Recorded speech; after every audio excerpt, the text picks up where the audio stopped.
What if understanding your DNA could not only guide your health, but also protect your family?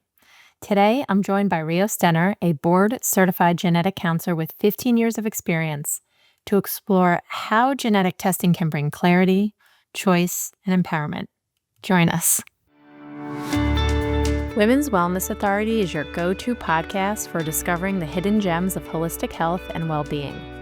In each episode, we dive deep into the many layers of wellness, from mental and physical health to spiritual growth.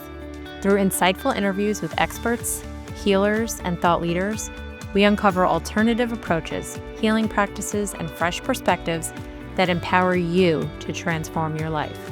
Whether you're seeking innovative ways to heal your body, your mind, or nourish your soul, this podcast offers practical tools and wisdom to help you thrive in all areas of your life. Let's rewrite the rules of wellness together. Step into your power, reclaim your health, and discover what it means to truly thrive from the inside out. Welcome back to Women's Wellness Authority. I'm your host, Diana Ruszkowski. Have you ever wondered if cancer or another disease might run in your family? Or maybe you've been curious about genetic testing, but you didn't know if it was worth it or where to even begin. The truth is, genetic testing can feel overwhelming, but in the right hands, it has the power to bring clarity, peace of mind, and even life-saving options. And that's where our guest today comes in. I'm sitting down with Rio Stenner, a board-certified genetic counselor with more than 15 years of experience, specializing in hereditary cancer syndromes. She founded the Cancer Genetics program at Holy Redeemer Hospital and later worked at Penn State Hershey Medical Center before creating her own practice, Wylie Genetics. Rio is passionate about making genetic counseling accessible through telehealth, and she also serves on the board of Nothing Pink, a nonprofit supporting women and families impacted by hereditary cancers. In this conversation, we'll explore what genetic counseling really is, what the testing process looks like, and how one's person's results can impact an entire family. This isn't just about science. It's about empowerment, choice, and advocacy. So let's dive in. Welcome to Women's Wellness Authority, Rio.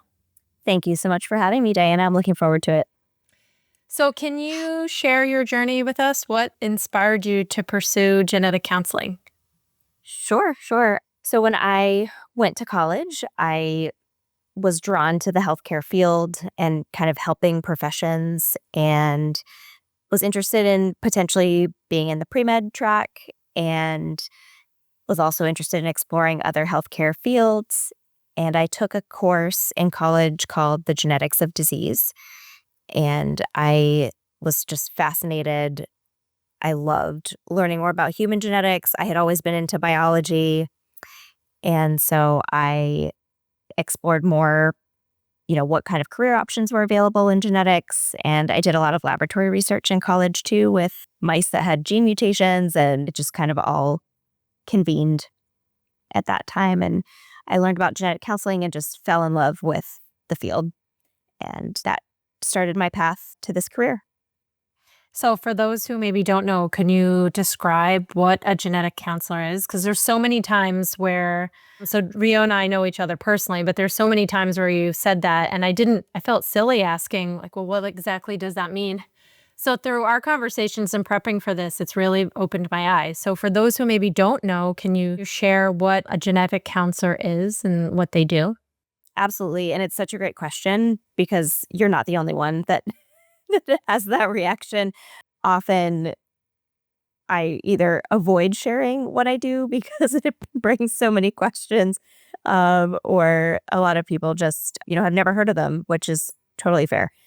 So a genetic counselor is a mid-level healthcare provider. So we have a master's degree in genetic counseling, and we serve kind of as a translation layer between the genomic science and the client.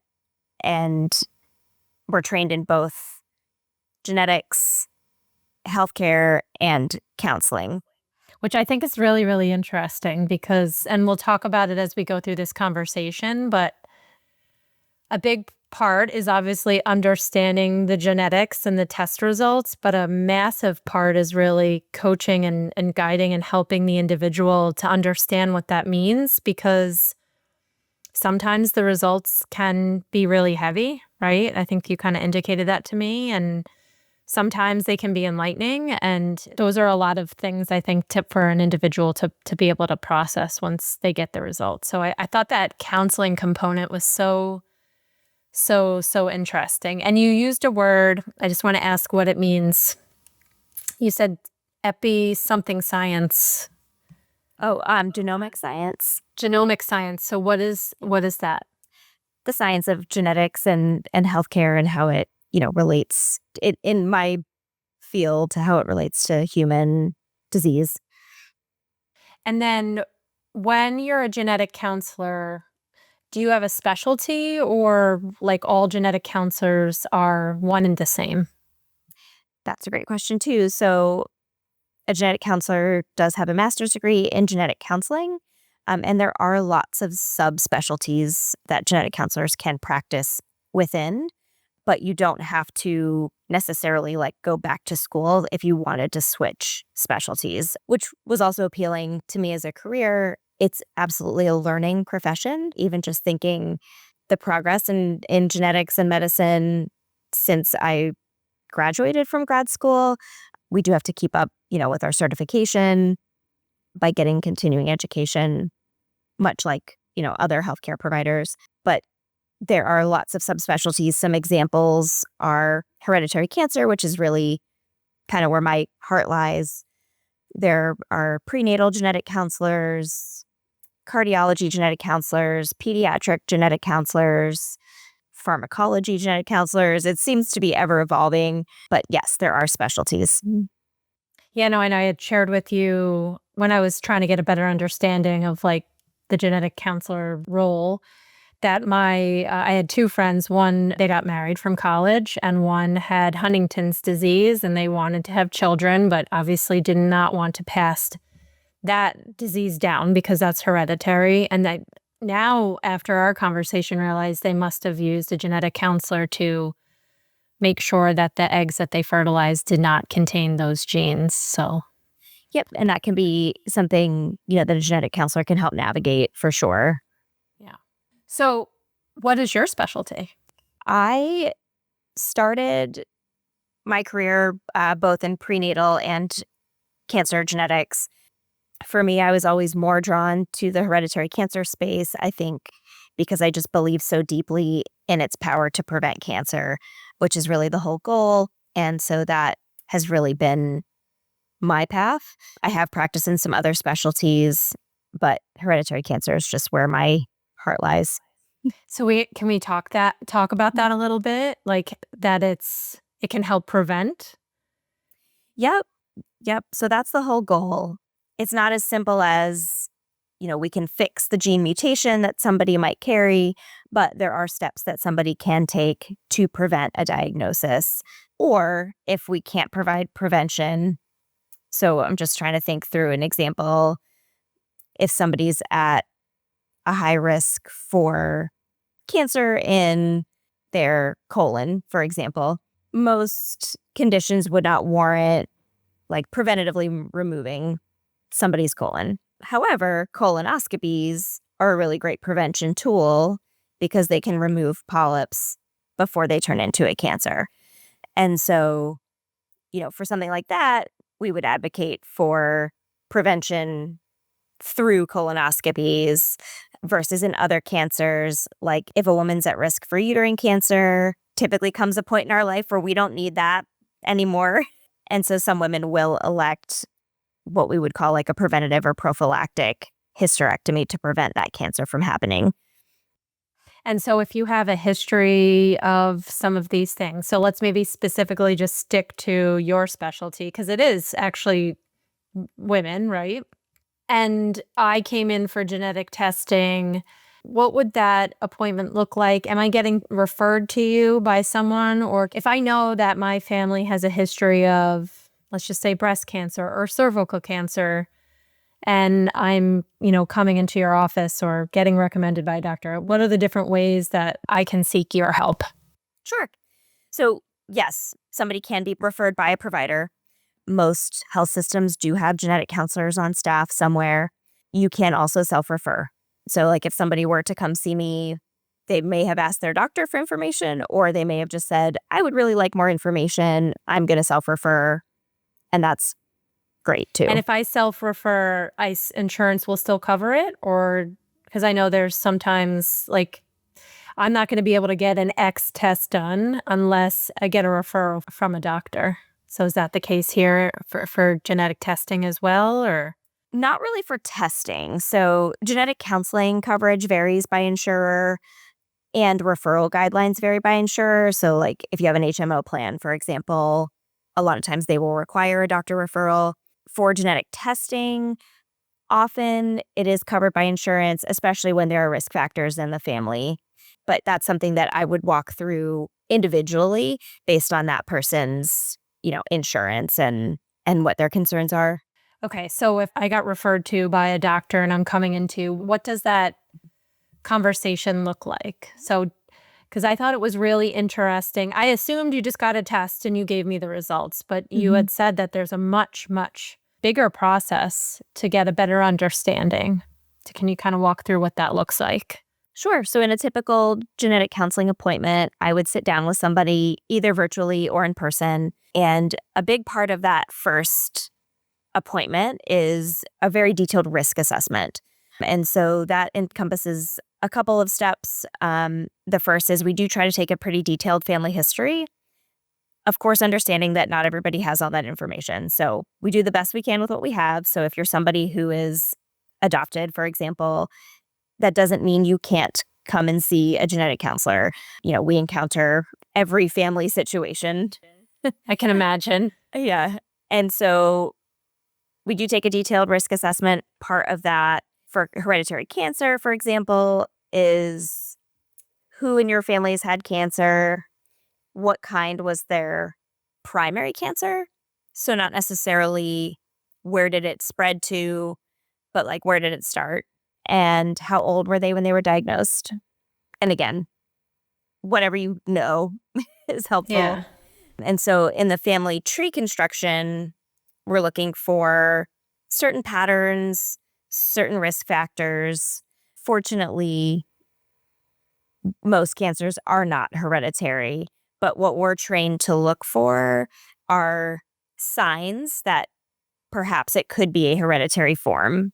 And so that can be anything from like the pathology of the cancer, the location of it, multiple generations of certain kinds of cancer.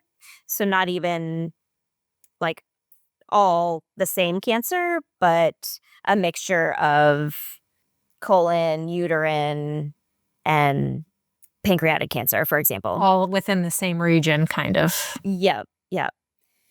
So that's the family history risk assessment. And then we also do a risk assessment that's based on that person's personal history. So there are a lot of risk calculators online that are validated, and we can use data about their health history, like if it's a woman, for example, when did they first start having a period? Have they ever been pregnant? Have they ever had breast biopsies? How old were they when they went through menopause? All of these factors can kind of contribute to our lifetime risk of developing certain cancers. And so we also look at that information. And then I would walk through, is this person interested in genetic testing? Because it's not just assumed, right? If they come into the appointment and you have that, maybe they realize afterwards, this isn't something that I want to do. Absolutely. So it's always a person's choice. I have people that come in that are really gung-ho about it. And by the end of the appointment, they're going, now's not the right time for various reasons. Or I have people that come in that are pretty resistant to it, but their doctor has encouraged them to speak with somebody. And by the time we get to the end of our conversation, they really want to pursue it. And it's not even a decision that they have to make that day. Like I often will joke with people, your DNA has been your DNA since the day you were made. You don't have to do this today. Yeah. there's no real rush, but I want them to have the information to make an informed decision. And so normally, because I maybe jumped ahead of myself, normally people who are seeking out this genetic testing in the first place, what's their goal? Because it could be a couple different things, right? Yeah. In my specialty, often, they're wanting more information for themselves or for their family and for, to really make educated decisions about when do I need to start screening for certain cancers? How often do I need to be doing that? Is it different than the general population guidelines? Could I pass this to my kids? My siblings have it. I was going to say, I know this is a really silly question, but how far does that spread when I think about me getting this testing and it impacting my family? Is it just my like close nucleus of a family, or it could be my siblings Yeah, that's a or great my question. parents? Yep. Yeah, like can it go forwards and backwards?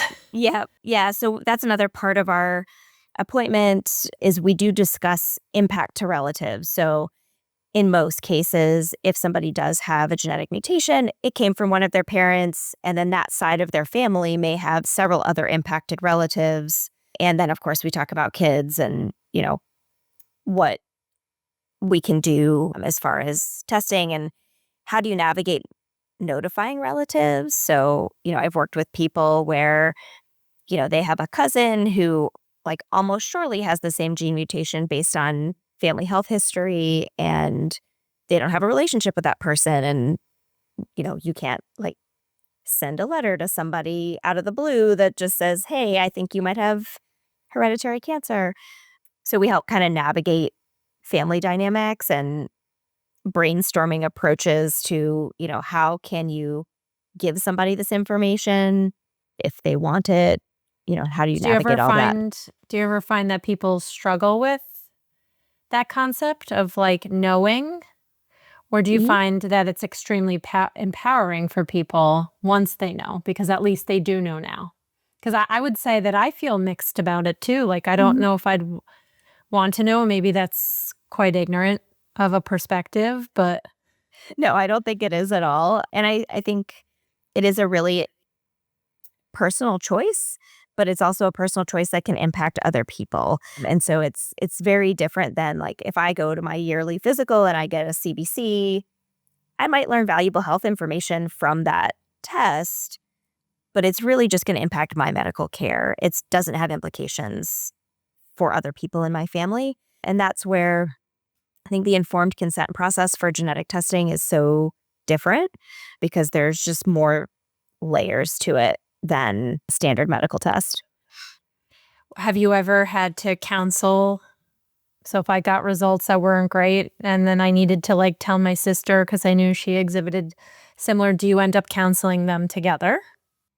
Sometimes it depends on the family and sometimes geography. um, Yeah, that's true. if they're around. I worked with a family in Hershey that, I mean, they joked that I should just start going to their family reunion because I think I saw 20 of them Oh, over the wow. course of my 5 years there. So, yeah, I mean, you do get to know these families and develop relationships with them. And I actually still hear from that family occasionally. Oh, that's Um, funny. yeah, yeah. And so what kind of tests do you take? Great question. So, obviously, we need to look at DNA in order to do genetic testing. We can do that using a saliva sample, or we can do that using a blood sample. And that would be, something that I offer if somebody is interested in genetic testing. We've gone through the informed consent process. They're comfortable with it. They understand what can this test tell us? What can't it tell us? We What can move can't it forward. tell? So I think there's a tendency for people to really want a negative or like a quote unquote normal result to mean that they can't get cancer. And that's just never going to be true. There are sporadic risks for cancer. We know that the environment impacts those risks. So genetics isn't the whole story. We can basically say with a negative test result, that your risk is in line with other people in the general population. Or I think another thing to appreciate too is if somebody does have a negative or normal test result, but they still have a family history with, let's say, women under 50 with breast cancer or multiple generations of breast cancer, that woman's risk to get breast cancer is likely elevated over the general population, even though we haven't found a genetic cause. So even with normal genetic test results, I might still provide them with screening recommendations that are like more robust than a yearly mammogram starting at 40. Because I mean, and I think that's why it's so important that you have that assessment at the beginning, right? Because you're taking that assessment plus the results from the testing to sort of do your evaluation. Right. We want everybody to end up with really a personalized plan that's Yeah. based on their personal history, their family history, and any test results that they decide to pursue.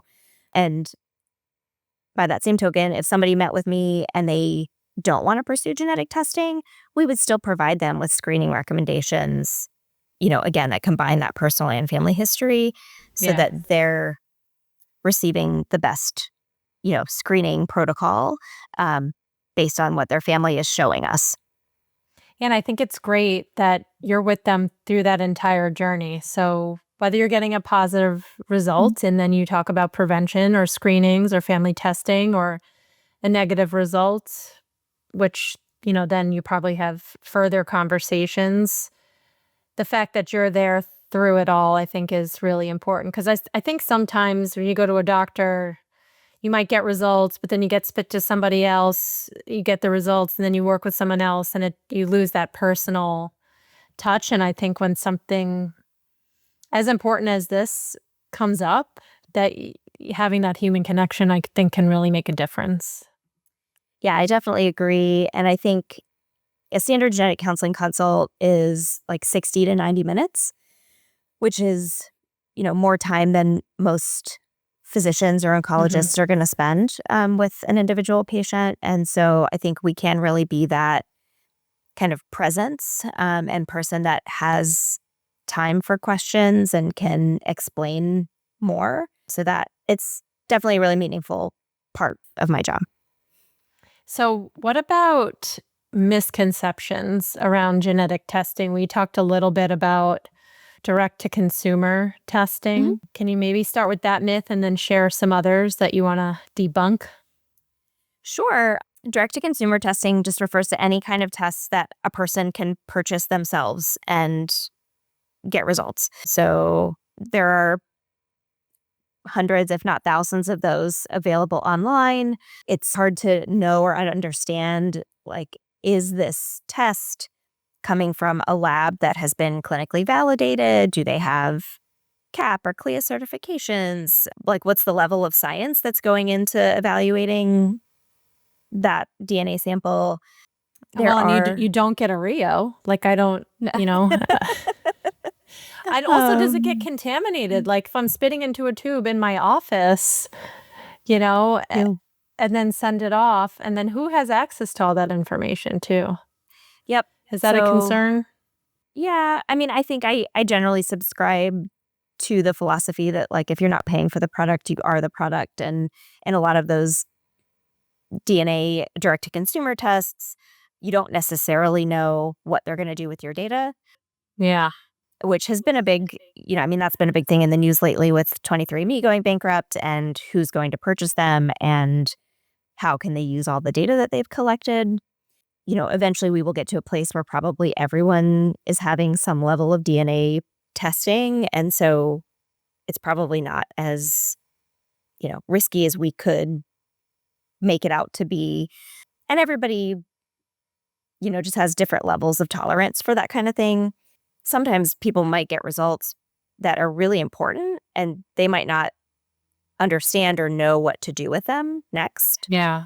Or there are some lack of protections from what we would call genetic discrimination.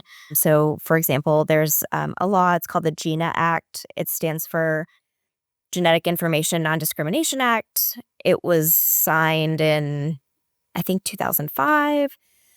And it does provide some protection from discrimination by employers, but only if your company is large enough to fall under this law, as well as some health insurance protections. So if you're covered by like a large group plan, that plan is not allowed to say, oh, you're at high risk for breast cancer, so we're not going to cover you or we're going to charge you a higher premium. But there aren't those protections in place for other kinds of insurance. So things like life insurance.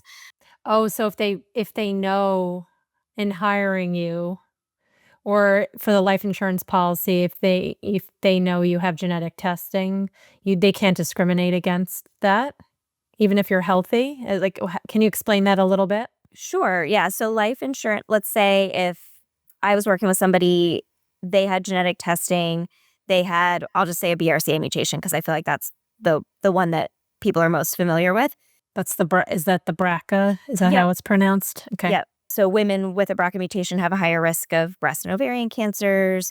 Men have higher risks of prostate cancers. Both sexes have higher risks of pancreatic cancer.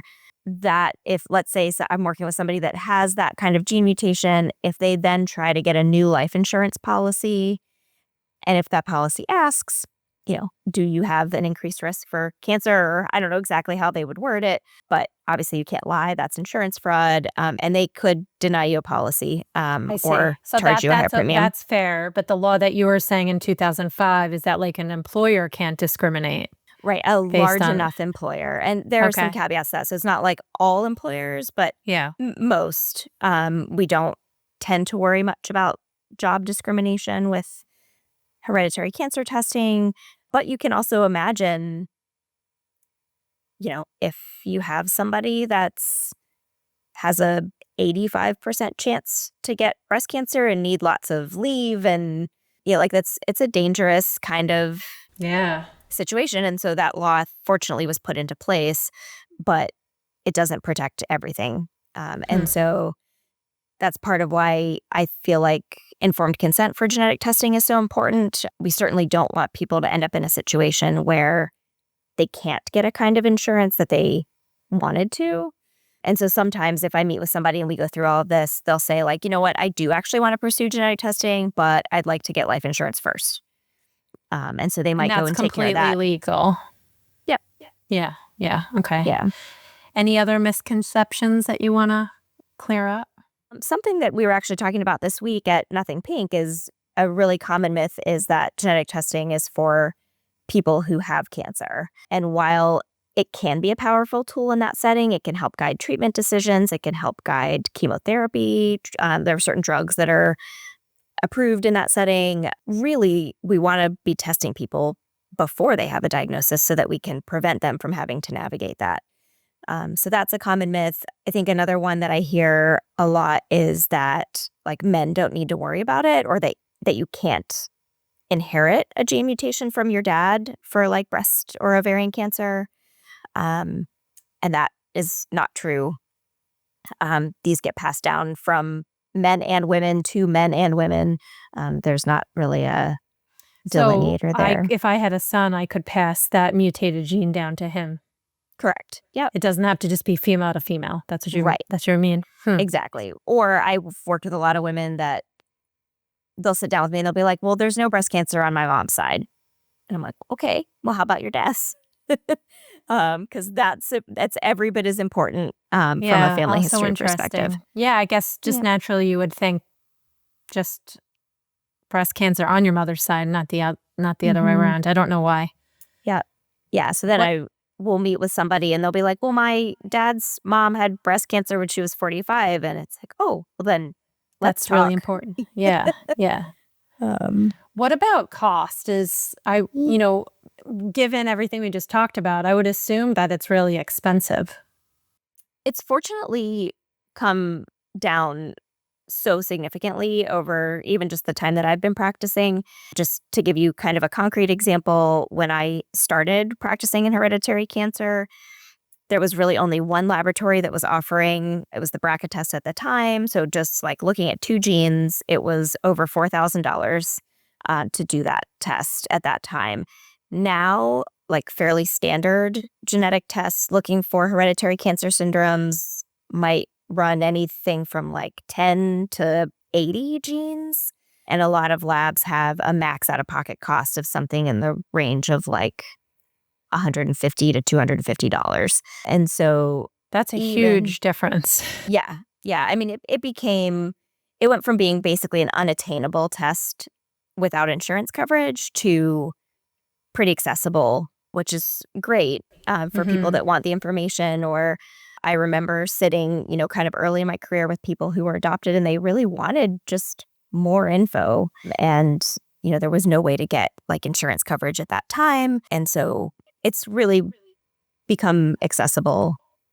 Why do you think there was that change? Couple of reasons. I think the cost of the technology has just come down over time. Also, at the time, there was a laboratory that had patented the sequence of the BRCA genes, and so other Okay. labs weren't able to offer that test. And so, without competition in the space, the cost just was whatever they wanted it to be. Yeah. Which is Uh, like so yeah. maybe immoral because this is something that can help people. We But could do a whole different episode about that. yes, for sure. You mentioned Nothing Pink, which is the nonprofit that you sit on as a board member. Can you tell us what kind of work that they do and what your involvement is with them? Absolutely. So I learned about Nothing Pink about a year ago. They're a local to South Carolina organization. They're a nonprofit. They serve mostly the Carolinas. I don't think we would turn anybody away based solely on geography, but that's kind of where their focus is because they are local. They provide resources to the community, supporting access to genetic testing and supporting families impacted by hereditary cancer and just cancer in general. So we provide lots of virtual meetings. So survivor meetings, thriver meetings, pre-vivor meetings, and I'll just take a second to explain. A pre-vivor is somebody who has a known genetic predisposition to develop cancer. They have not been through a cancer diagnosis and they may have already pursued some kind of preventative options, or maybe they're considering it. So we have meetings for that demographic as well, because it's just a different set of needs than somebody who has been through a diagnosis as well. So we provide those things. We've had workshops for lymphatic massage, information from tattoo artists about like post-surgical tattoos, things like if a woman has mastectomies, they may opt for like 3D dimple tattooing or something like that. And so we do a lot of yeah. So it's a lot of it's just like a community really that Mhm. you're creating where people can come and get educated whatever stage they are in their journey. Yep. Yep, there's a child life specialist that can go and spend time with families, like, in their home if somebody's navigating this with small kids. We provide post-surgical care packages that are really phenomenal, for especially, like, post-breast surgery or post-gynecologic surgery, certain things that you wouldn't really know that you're gonna need unless you've been through it. So these kits have been curated by our community. And then we also send meals post surgery as well, homemade soups for a few days. Yeah. So I encountered the group at actually a genetic counseling meetup and just really loved what they were doing and asked if I could be involved. And eventually they asked me to serve on their board, which has been just really wonderful to see all the things that they're doing in the community, and even just for my own learning experience of how nonprofits work. Yeah, very cool. So, Rio, for someone who's listening and who's on the fence about getting genetic testing, what are some of the biggest things that you want them to know or walk away with from this conversation? I think something that I always want to make sure people understand is pursuing a genetic counseling consult does not mean that you have to have genetic testing. You may pursue that consult just for more information. You might pursue it thinking you're going to have genetic testing and then decide otherwise. So it's really a two-part or two-step kind of level of decision making. Um, I also think I'm always astounded by how many people I encounter in my everyday life. And if we start talking about what I do for a living, how quickly it becomes clear that they could probably benefit from genetic counseling. So, Do you say that to them, or is it hard? I mean, I definitely never want to overstep, Yeah. but I'm happy to answer questions that they might have. And just for example, I'm sure you can think of people that you know, anyone in your family diagnosed with cancer under 50 is kind of like an automatic referral criteria. Multiple generations of the same kind of cancer, any relative with ovarian cancer, any relative with pancreatic cancer, colorectal cancers in more than one generation or more than one person in the same generation. So these And things sadly, are I feel like this could be a majority of Americans. right. Right. So I think You know? there are a lot of kind of misconceptions about what a family might look like that's impacted by hereditary cancer. And it's not always as, marked as you might imagine. And so I think a lot of people can benefit from the information. And my sort of passion project is to help educate more primary care facilities on these kind of automatic referral criteria, because that's really where, like, I would say the magic happens, right? So if oncologists are catching these families because they're seeing people with a diagnosis, it's later than You want it could them. have been, And so if we can start to get this information more at the kind of base care level, where we could be seeing people who are healthy and are seeking this information to prevent diagnoses, that's really where the power lies. All right. So knowledge is really power, right? And you can start by simply just having a conversation. You don't need to Absolutely. make a decision. So I think that's really, really important for people who Mhm. maybe are on the fence to know. So for everyone that's listening, what if they're interested in talking to you, what's the best way to reach out? My practice does have a website. It's WylieGenetics.com. Anyone can request an appointment through that. There's a form on there. I typically will get back to that person within 48 hours. If it's something that I don't feel like I can help them with, I would let them know. But I'm always happy to discuss anything that way. If healthcare providers have questions, they can also contact me via email through the website. And I'm happy to post my practice phone number and stuff in your show notes if that's helpful. Yeah, of course. And I'll put the link to your website as well in resources. So this way, if people want to reach out, they can click on there and get in touch with you. Awesome. Awesome. So Rio, thank you so much for sharing your wisdom and breaking down a topic that can sometimes feel intimidating. What really stood out to me is that genetic testing isn't about fear. It's about empowerment. Mm. And it's about knowing your story so you can write the next chapter with clarity, whether that means taking the preventative steps like you talked about, or supporting your family, or simply just finding a peace of mind. So thank you very much. Thank you so much for having me. Yeah. If today's conversation sparked something in you, I encourage you to explore this further. So reach out to a genetic counselor or connect directly with Rio at Wylie Genetics. Her approach makes this journey feel less overwhelming and more supported. And remember, knowledge is powerful, but it's what we do with that really can change our health and our lives. So take this as an invitation to lean into curiosity, ask those questions, and advocate for yourself and for your family.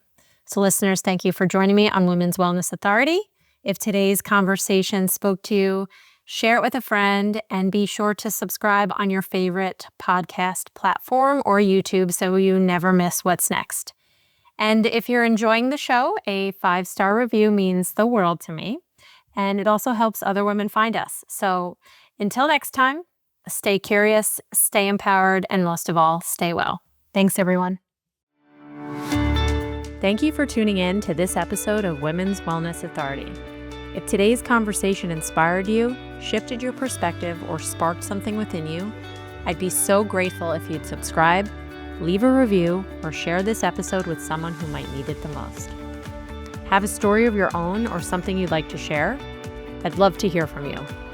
You can connect with me on YouTube, Instagram, and Facebook at Women's Wellness Authority.